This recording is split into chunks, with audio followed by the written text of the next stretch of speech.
Welcome to our series, Recovery Happens in Mental Health. I'm Rosita Thomas, and today we're going to be discussing bipolar disorder.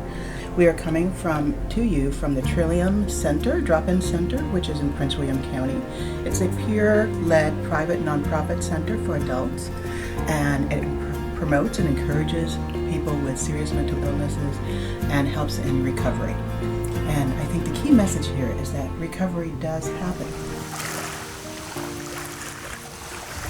Well, when I was first diagnosed, I was 33, and I was a financial advisor. I was manic and was doing exceptionally well.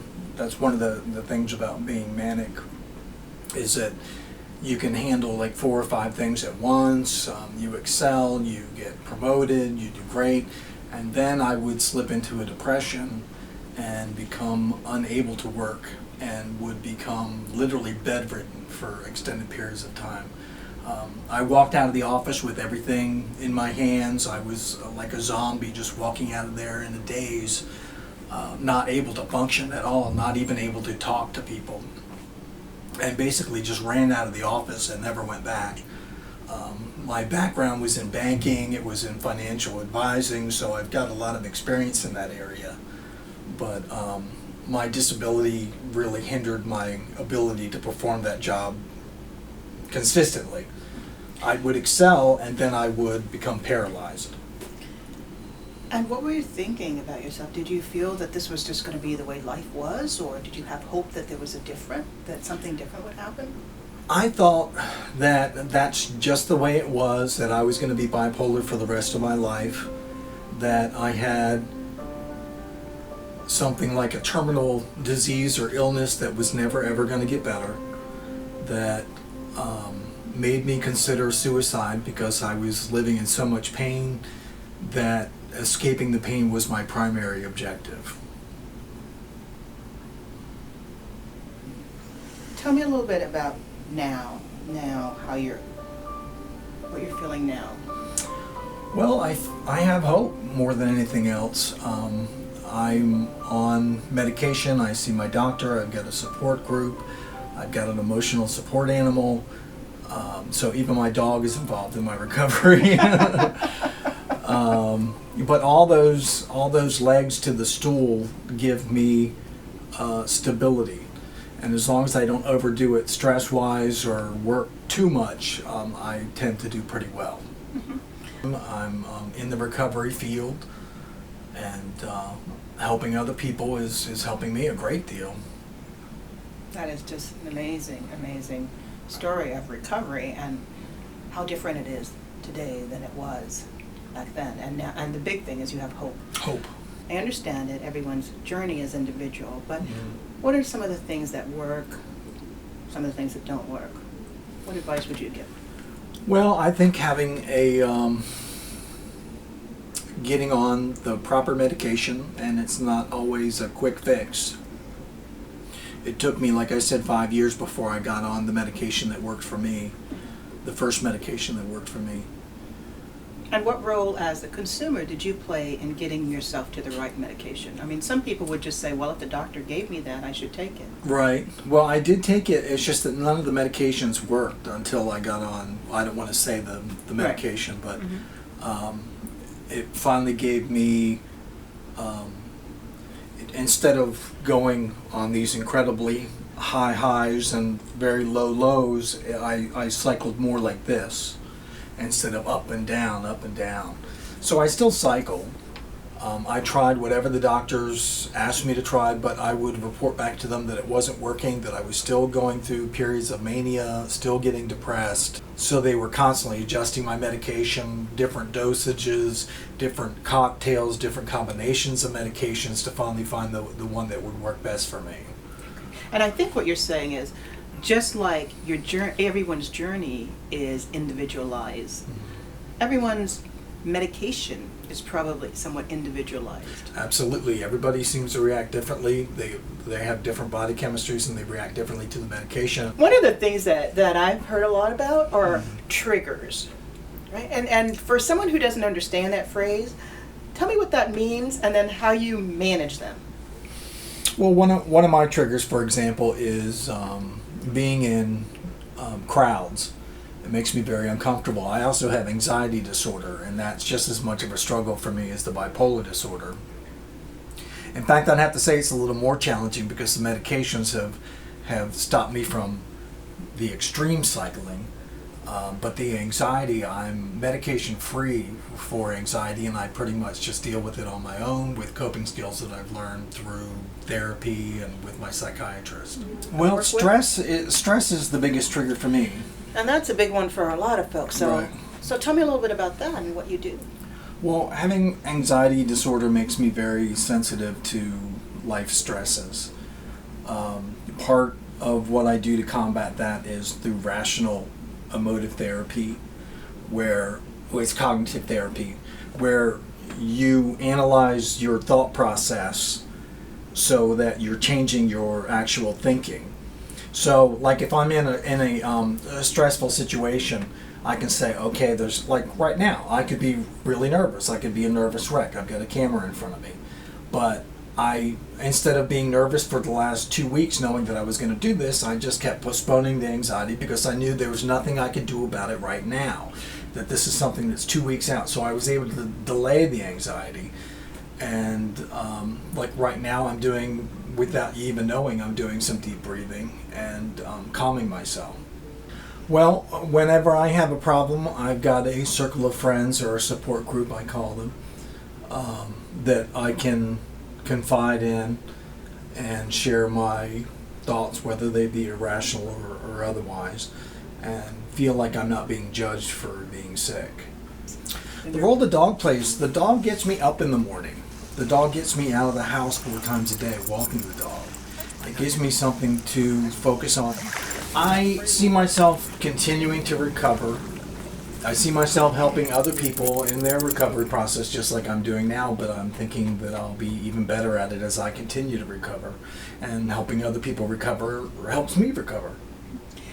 I'm wondering if you could speak a little bit about the misperceptions that a lot of people have about bipolar disorder.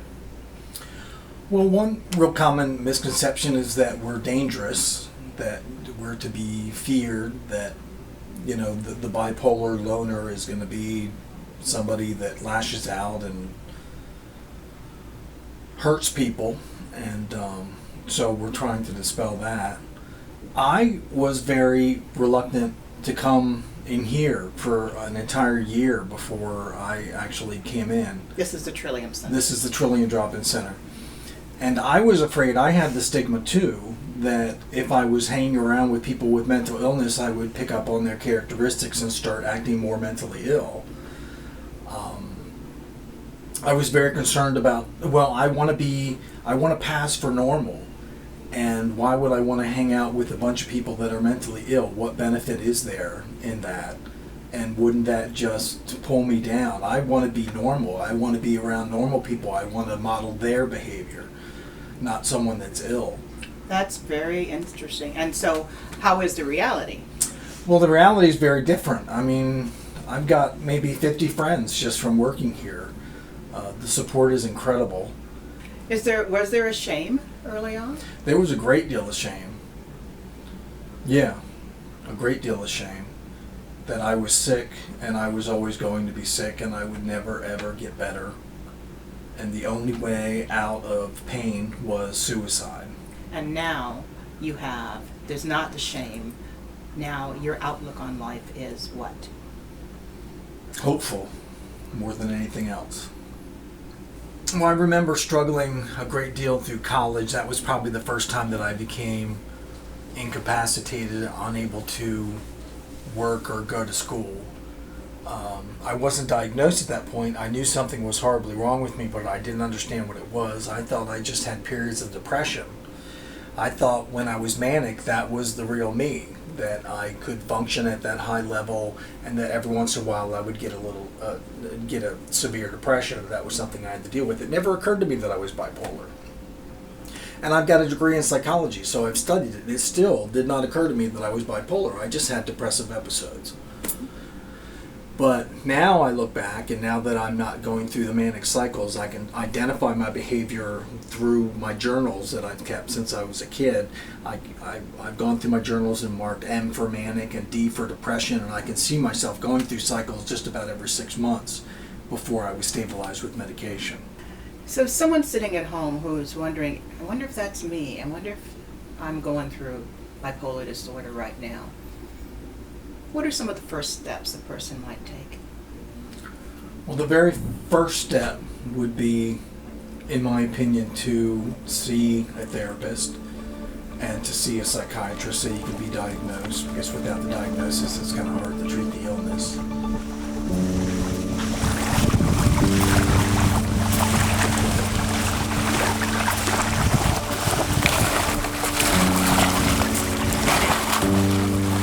Okay, you can swim.